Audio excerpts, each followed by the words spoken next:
engagement there.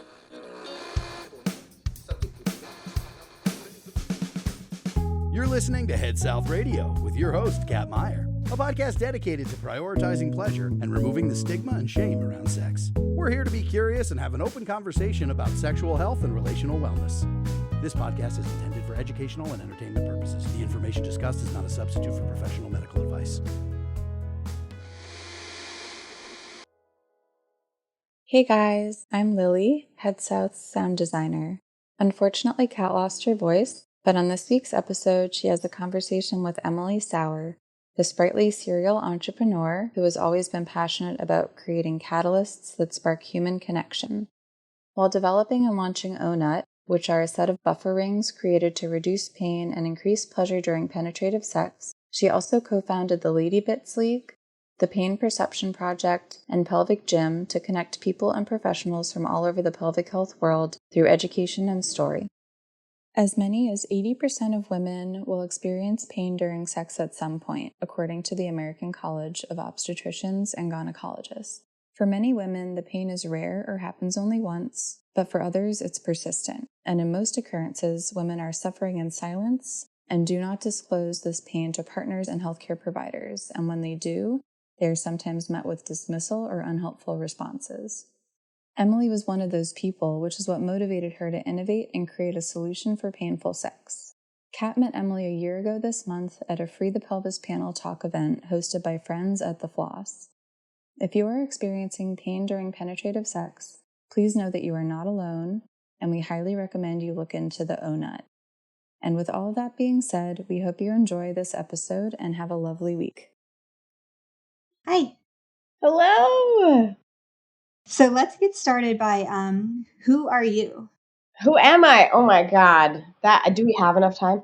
I am Emily Sauer, the CEO and inventor by necessity of Ohnut.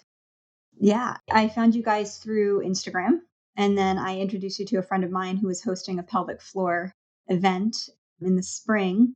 And from viewing your Instagram, I just thought this was an incredible product. So I'd love to understand what it is and why it was needed, and anything else you'd like to share specifically about that product. Yeah.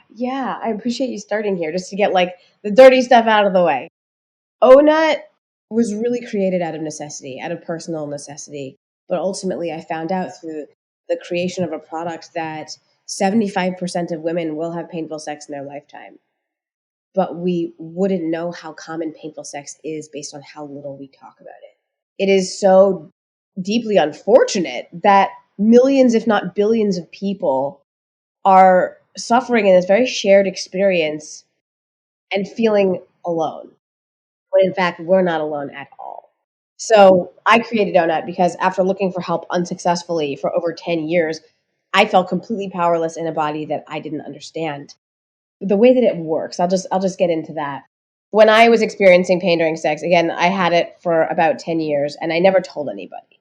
So I never told partners. And once a year, I mustered up the courage to talk to doctors, but they really didn't have the time or the interest to even address it at all. I was just told it was normal and, that goodbye. And then when I looked online for products that maybe could have helped, they were marketed for penis enjoyment, let's just say. And then, some folks ask me, they're like, okay, well, didn't you research painful sex? Well, I tried, but I didn't have the vocabulary or the understanding to know what to even look up. And when you type in sexual complications into Google or sex, painful sex, you either get porn or really unfortunate, scary image search results, which don't really encourage anyone to perpetuate their own learning. So I kind of just stopped and let it be.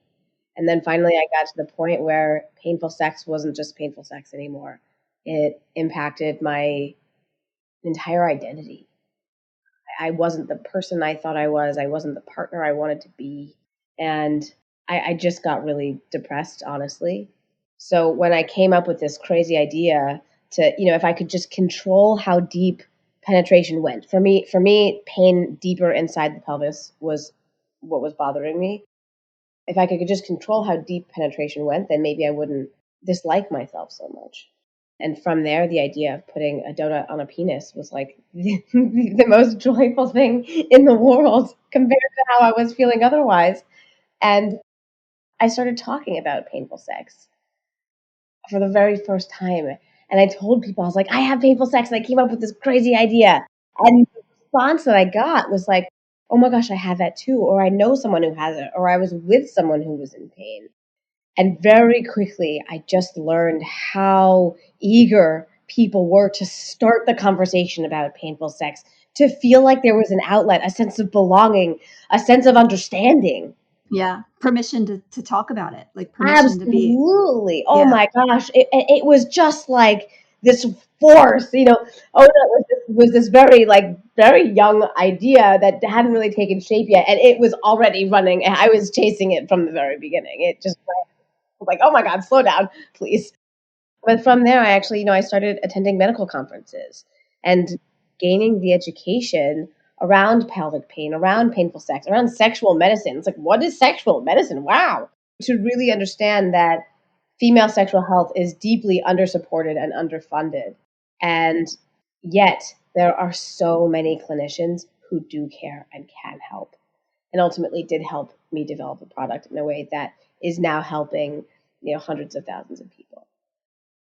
Can you explain, because we talked about this briefly in a different conversation about pelvic floor pain, because it can, like, for you expressed that it was happening with the depth, but there is also so many different areas and reasons why someone can be experiencing pelvic floor pain. Can you explain some of that? The Ohnut comes into play of like being something that can help through that. Oh my God, I didn't even say, you're like, explain Ohnut, how it works. I didn't even do that. No, Oh my no, God. it's okay. It's okay. So the way that Ohnut works is it allows you to customize penetration depth. So it's this like squishy stack of rings. Imagine the Fisher-Price donut stacking toy. And it's worn, these stretchy stackable rings are worn at the base of a penetrating partner. So that could be a penis, it could be a toy, it could be a dilator. Anything that is being inserted, Ohnut is worn outside of the body around that thing. And then during sex, it kind of compresses down like a buffer. The cool part about it is that the rings can come apart. So you can stack them and then add them and remove them at any time during any position to really control how much of that penetrating partner goes in. Okay, that's the basic gist of it. Now, the reason why that can help, you mentioned like pelvic floor pain. So the pelvic floor is a series of muscles that form the hammock. It's almost like a pelvic bowl. If you think about it, there's 3 layers of muscles that make up the pelvic floor, and they are actually maybe a little over an inch thick from the entry to the vagina. So they're actually they're a lot closer to the entrance of the vagina than people think. Pelvic floor muscle dysfunction is just like thrown around all over the place. When there is tension in the pelvic floor, when there is overactivity, for example, it can cause deeper pain because it limits the functioning of the surrounding muscles and structures. But the muscles themselves, just to be clear, are generally at the entrance of the vagina. So the way that deep pain can occur is when something is inserted into the vagina. People always think that this like cervix bang is the thing that's causing pain. It's like collision with the cervix. I have a low cervix. You're like, oh my gosh, there is so little data on the cervix. And the fact that everyone assumes that it's this cervix bang is actually a disservice to an understanding of what is inside of our bodies. So when there is collision, it could be with the cervix, it could be with the rear wall of the vagina. But if you think about it, the cervix, if you touch the tip of your nose, that's what the cervix actually feels like. Like it doesn't have an opinion. Okay. Yeah. And sometimes, there could be there can be pain associated with the cervix. That being said, there also can be pleasure associated with cervical stimulation. But to assume that that is the cause of pain may not necessarily be the case. Whatever's being inserted also can extend past the cervix and towards the rear wall of the vagina. So what's happening there might not actually be like immediate pain in that localized area, but all of the structures in the neighborhood, like the bladder, the bowels, the uterus, everything needs to be mobile. Generally, in a healthy pelvis, they are pretty mobile. But when that collision happens with the rear wall or the cervix, it jostles everything around it. If there's inflammation or scar tissue, then pain can occur. That's generally what's happening, deeper inside the pelvic floor. There can be entry pain, which is like vaginismus, vulvodynia, where there's kind of nerve complications at the entrance. There might be like a burning feeling or a tightness feeling that would be constituted as primary or superficial dyspareunia. And then the pain deeper is called deep dyspareunia. How long have you been doing this? Like, when did the idea for Ohnut happen? And then, like, you seem so well versed and informed. You've been, as you mentioned, going to medical conferences, kind of diving really deep, going deep with this so that people can go deep. So, how long has this been? You said you were experiencing pain for 10 years, but from the iteration of Ohnut to now, what does that timeline look like? And Yeah, the process. Well, I mean, I came up with the idea in 2018, and then I actually started going to like femtech meetups in New York City and hardware meetups and manufacturing meetups. I had to learn about supply chain and logistics and manufacturing, which was a whole world. But it was the medical conferences that I found to be the most interesting, honestly, because there's so much information that the lay person is just not privy to. So it's our goal at Ohnut to provide an education and a conversation when anyone comes in contact with the brand. Like whether or not you're actually interested in buying the product, you come to us to learn. It's really up to us to provide that science-backed, that data-backed information. based off of that, the conversation, how do people then speak to their partners about painful sex? So you had said that you kind of held it in, kind of kept it secret. So what does that conversation look like? Where does that conversation happen? Who does it happen with? Like, how does one differentiate like that conversation with a more casual sex partner and maybe your husband or your, Or even a doctor. spouse or your doctor too? So those Yeah. different relationships and, feeling safe enough to be vulnerable to talk about this. What are your tips? What are the things that you've kind of learned? And what are things that Ohnut kind of expresses to help people find their voice in this? Yeah. I think the sheer fact that Ohnut exists is very validating because enough people need it to validate the experience of painful sex. So even just using Ohnut as an excuse to be like, oh, this thing exists because they're deep pain during sex. That's like actually a really easy way to bring it up. Less than half of people bring up that sex is painful to their partner. Less than half. Because and there's all different kinds of there's gender role assumptions, there's prioritization of the partner, there's minimization of our own feelings and experiences, and given those points of concern, what are we sacrificing in return? We're sacrificing the relationship. We oftentimes forget what the point of sex is in light of orgasms, which is really unfortunate. Sex is a place, like you said, exactly. It's a place of vulnerability. It's a place of connection and thriving. But we get lost in the anxiety and fear of incompatibility instead. So if we really lean into this idea, again, that we're not alone, that dialogue is just like a couple of words away. Another piece of information that has become very interesting with Ohnut is that so many doctors constantly ignore their patients when their patients muster up the strength to talk about painful sex, that people started bringing Ohnut into their doctor's offices just to start the conversation. It's been working. We are now reaching over like thousands and thousands of clinicians have, samples in their office just to help talk about it. A little bit more about like just being able to have the conversation. And I feel like it was more of a generalized, like with a clinician, with a partner. But I think my question too is like, maybe this shouldn't happen in the bedroom, like as it's encountering, like where do you find that it's the best place to have these kinds of conversations with, let's say, a partner? So maybe it's a new partner, maybe it's a long-term partner, and you've been holding this in.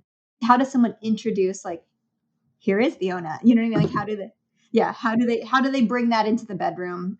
And it might not be like while you're already in the act. Oh my God, find do that not a lot pull out Ohnut in the middle of a sexual encounter. That's a terrible idea. With everything with sex toys, products, lubes, serums, Ohnuts. In my experience, it should probably be discussed before, during, and after. Like, how does it feel? During, it's like, how does this feel? But like, so what is the conversation before? How does that look? And then what tips do we have for during? And then what tips do we have for after with like the use of Ohnut? Yeah, I mean, okay, so again, it's like phrasing talking about Ohnut and phrasing it in terms of possibility. What's possible? Oftentimes people feel like when there's a challenge that's happening and something is meant to help that challenge, that thing becomes like a crutch or an aid. It becomes pathologizing, like something's wrong with you if you need this thing. We really encourage people to frame it as an opportunity, right? When you try Ohnut, it becomes this opportunity to try positions that maybe you've been afraid of trying. It allows you to maybe like thrust or receive penetration and actually go for it. Like imagine what sex feels like when you can relax, when you don't have to worry about your body being in pain, you don't have to worry about maybe feeling like you're causing pain. All of a sudden you can actually just be in your body during sex and feel your partner's body. That can happen before using Ohnut. It's not like, hey, I think it's great to be transparent about like sometimes when penetration goes too deep, it's uncomfortable. Like honestly, it's such a common experience. So like find that to be judgmental about that like breaks my heart.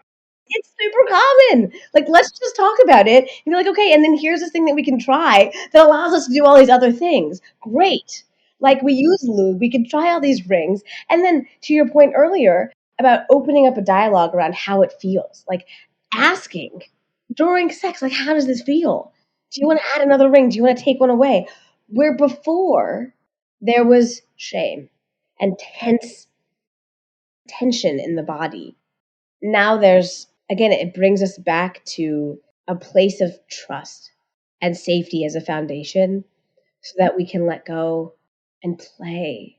Yeah, I was just going to say playfulness keeps coming to mind of like, that's the experience. Like playfulness leads to pleasure. It leads to potential. Like you're saying, like just the use of the product opens up opportunity and potential for more play. And that's what brings pleasure is playfulness, not like rigidity and fear, but this experience of like, this thing is a boundary. It literally is a boundary. And from boundary creates safety, and from safety creates pleasure. It's a beautiful experience. And I love that there's a certain conversation to happen before, during, and then even after of like, how did it feel? What can we do next time? It's collaboration, with your partner, which is very, very cool. So I wanted to ask too about the design, the colors, the choices, that sort of thing. Just from I've worked in product and design and packaging more in beauty and hair care. So I wanted to talk to you about how did you come up with these colors and how are they received and what are people's feedback on the design of the product? Yeah, the design itself, the linking feature, it has like a small lip that goes into a bigger lip. And that's just like very simple. I think people just love the simplicity of the design, and it's so soft and so stretchy because of its simplicity and because of its friendly texture. It's not imposing during sex. It's not intimidating looking either. Totally. I mean, granted, people want us to like keep increasing the size, so we're gonna end up with like this behemoth ring set. We do have two different sizes, so they're extremely stretchy. But folks have preferences. Let's be honest. And if someone wants a looser fit around a penis, that's fine. So we have a classic size and a wider size to accommodate the personal preference around width. They are very stretchy. In terms of the color, it was really a really interesting dialogue in the beginning because it could serve the purpose of a medical device, although we don't call it a medical device. And it could serve the purpose of being a toy, but we don't refer to it as a sex toy.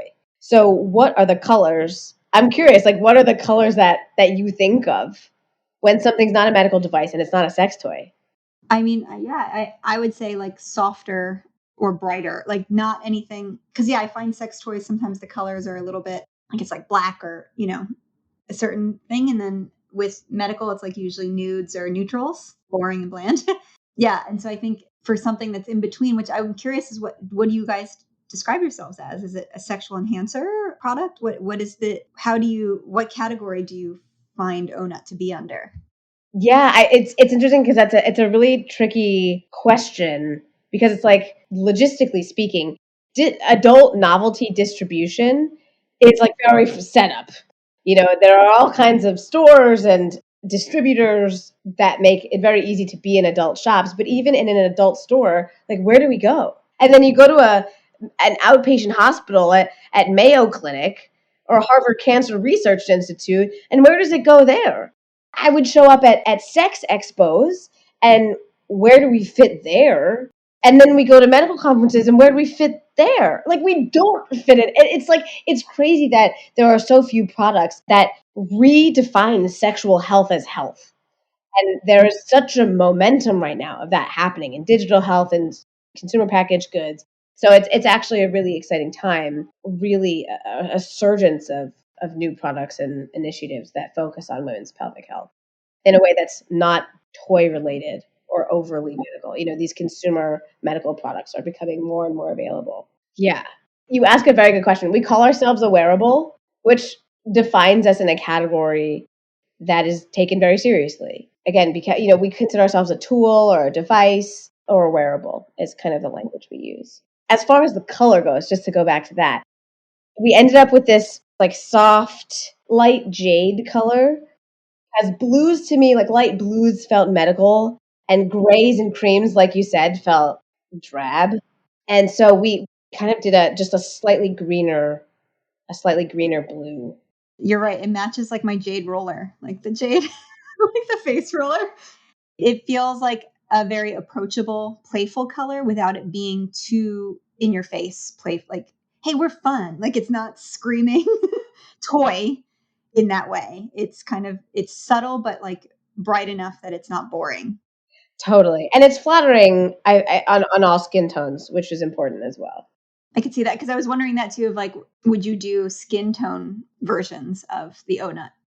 People have asked, but it's kind of a weird thing to like want a body part to look like it's ribbed. And it feels a little extraterrestrial.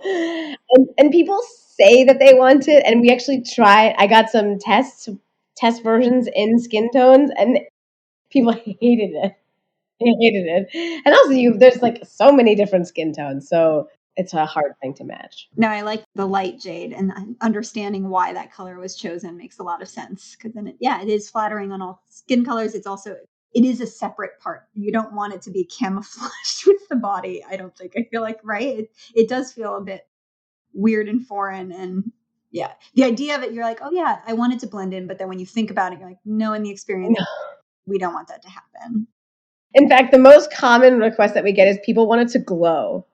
I feel like people with penises want their penis to glow. Whoa. All right. So then, with that, this is an innovative product. This didn't exist on the market. You've created something pretty genius, and it's going to help so many people beyond just the act of sex, but like you said, mental health, confidence, feeling good within your body and feeling good within your relationships. What else are you guys creating? You guys just launched something new, like a cousin of Ohnut. Yes, we did launch a vibrating ring. So people have been asking us for a very long time. They wanted the security of customizing penetration depth and then maybe some added stimulation with a motor on top of one of the rings. So it's really exciting because we do have this, it's a squishy stack of rings that now you can start to add different features on depending on what you want sex to feel like. Every body works different. Some people with vaginas like, external stimulation, and then the ring can rotate so it can, stimulate different parts. And then for individuals, it works with different bodies in a really exciting way. Cool. Amazing. Congratulations on that. That's really cool. Thanks. It's exciting. It's for people who are not as comfortable using sex toys. Ohnut is kind of a first step into adding something into the bedroom, which is why we didn't make it with bells and whistles. You could make it with like all different kinds of attachments and motors and colors and blah, blah, blah, blah. Like, it gets to be quite intimidating very quickly. So it actually, we took our time with this addition because it's really important for people not to feel like sex with just an Ohnut, it isn't pleasurable. Like, it's like the absence of pain doesn't necessarily mean the presence of pleasure. However, it creates a space for there to be pleasure. it's really important to us not to undermine people who don't want vibration, because they can have just as pleasurable sex. Like, if you read the reviews on our website, it's wild. People are like, oh my God, we did this crazy position, and like, and we hadn't done it for years, and I cried afterwards because we could do the things that we wanted to do. Like, people underestimate how good that feels. It's an empowering product. It's a product that empowers people with their experiences. It can just be that simple. Like, it doesn't have to have all the bells and whistles. It doesn't have to be intimidating. It doesn't have to be this thing. The simplicity of just experiencing sex without pain, and whatever else that experience becomes is up to the person. And that's incredible. I have like goosebumps from hearing that. It's pretty wild. And also, just given how undersupported a lot of these people and couples have been, that kind of liberation and freedom is really important, and empowerment to feel a sense of agency that was missing for years. Some people, it's been their entire sexual experience, their adult life and sex encounters has been painful. And so this is an incredible, amazing product. I'm like so excited for humans to experience sex in ways that they couldn't even have imagined before. I love this. And then, so we're just going to wrap up a little bit. So I have two wild card questions for you. How has your idea of intimacy evolved over time? I will say that after not speaking up during sex after 10 years, that is a very hard habit to break. And sometimes I find that I still don't bring it up when it happens, which to me feels like I'm hypocritical. I'm so deeply encouraging people to speak up, and sometimes I feel like I can't. So what has changed for me is really being open with my partner, so that they can advocate for me when I can't do it myself. Yeah, we're unfortunately habitual creatures, and it's hard to break out of some of those narratives. And so it's wonderful when you break through and have that first conversation, and then your partner can continue the conversation when you can't, or can help bring the words out when you can't, is really, really a beautiful. And that's actually one of the questions I wanted was, how can a partner in this experience support the person experiencing the pain? And that's just one way of like not forgetting that, like, once maybe the conversation happens, or maybe you get an Ohnut and try it, that doesn't mean that this experience is just miraculously gone for the partner who is in pain. And so I love that you've shared that, and also that that's a piece of advice for someone who isn't receiving the pain. How can they support their partner? And it's just by kind of still staying in tune when your partner maybe doesn't have the language, or is kind of feeling maybe even disappointed, like, why is it still happening? Or, still in that experience of pain or questioning or insecurity, and breaking the habit of not expressing oneself. Yes, fully expressing oneself. So thank you for sharing that. That's very powerful, and that's very helpful, I think, for the partner to hear. Yeah. Partners do want to help, but they just oftentimes don't know how. And then this is just a total wild card. Did you have a Disney crush growing up? Oh, growing up, does that mean I have to be young? I mean, can it be like a couple of years ago? Is It can that be a couple okay? years ago. Yeah.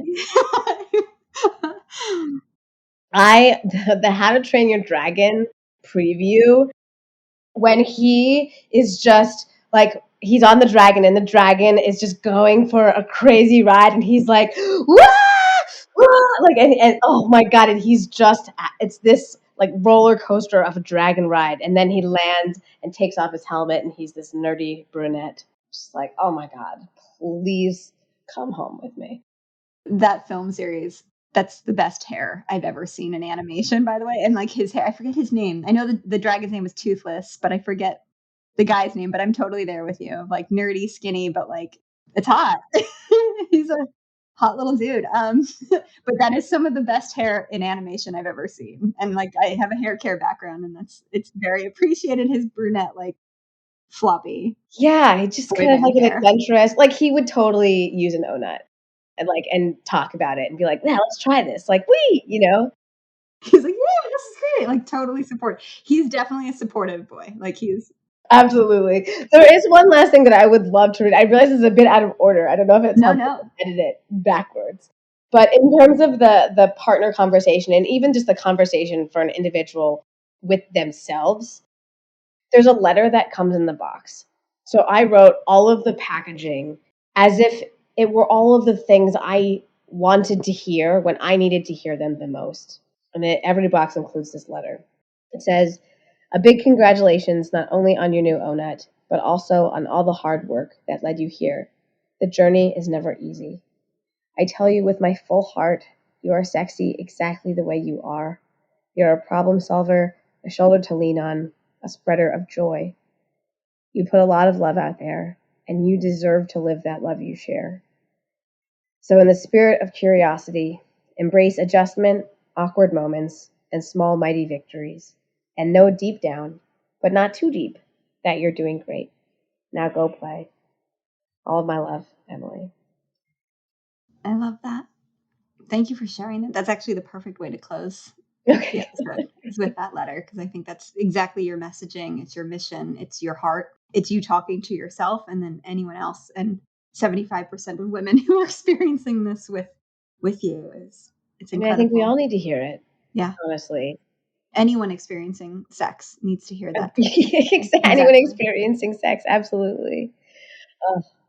Well, thank you. Thank you so much. How can people find you and Ohnut? What's the best way to find Ohnut? Yeah, we just Google Ohnut, honestly. I can tell you the website, but just Google it. Ohnut.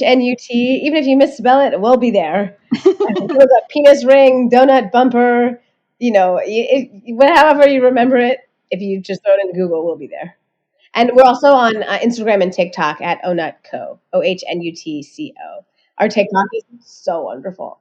Yeah, I was just going to say, you're the person who's doing your TikToks and Reels. I love everything. It's so informative and entertaining, which is like what social media should be. I mean, she's a biomed major. She just got her master's in public health, and she's applying to med school right now. So she's really, really smart. It's wild. But also so funny. And she's hilarious. Yeah. She is a dime a dozen. I love her so dearly. And she makes education so accessible and fun. If there's ever any interest in the actual physiology, the psychology of painful sex through the lens of TikTok, she gets there really. Yeah, very digestible. Yeah. It's easy to get that information, and I love it. So cool. Kudos to you guys. That's incredible. Thanks, so enjoy the rest of your day. Thank you so much. All the best to you, and we'll be in touch for sure. Yay! Thanks, Kat. Thanks, Emily. Bye. Bye.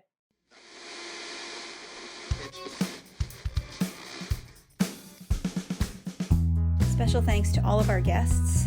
Head South is hosted by Kat Meyer, produced by Isis Barlow, edited by Megan Hook, with music by Lily Rezi Rothman, graphics by Ella Chodos Irvine, cover art by Gina Ship Casey, and intro by Murph Meyer.